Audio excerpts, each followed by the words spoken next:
Hello and welcome. This is Jon Luther, the proprietor of JJ's Red Hots. We are thrilled to be working with Martin's. We've been using Martin's for about 11 years since we started. It's love the softness of the roll, the sweetness of the potato roll. We use the long roll here at JJ's. Then we do another step that a lot of people don't do, and we put it in our toaster. I think gives it a great caramelization.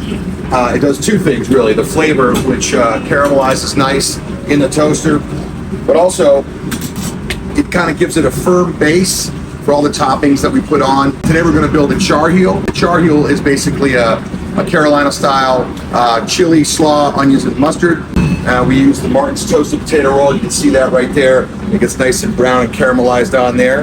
And then we use, from Buffalo, New York, a Salen's natural casing beef and pork blend dog that we get nice and crispy on the grill.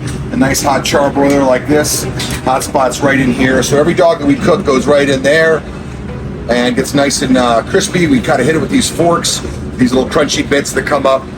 Gives it a great base for all the toppings we do. Then we go right on the dog with that. Look how beautiful that is, right?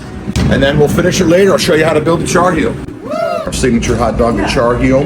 And you can see we have this beautifully toasted Martin's potato roll here with our Salen's char-grilled natural casing hot dog there. And then we have our own house-made chili, which is basically a traditional hot dog chili, no beans in it. Poached ground beef there. It's nice and smooth. Goes right on there like that. And the Carolina style is chili, slaw, onions, and mustard, as I mentioned. We make our own slaw here. Put that right on top like that. Kind of a little bit of sweet, little tangy. Makes a perfect foil for that chili. And then to add a little crunch, we put on some nice diced sweet onion, which are pretty abundant here in the South. And then to finish it up, give it some color and another some acidic notes there is that yellow mustard right on top like that. So there you have it, the Charheel on a beautiful Martin's potato toasted roll.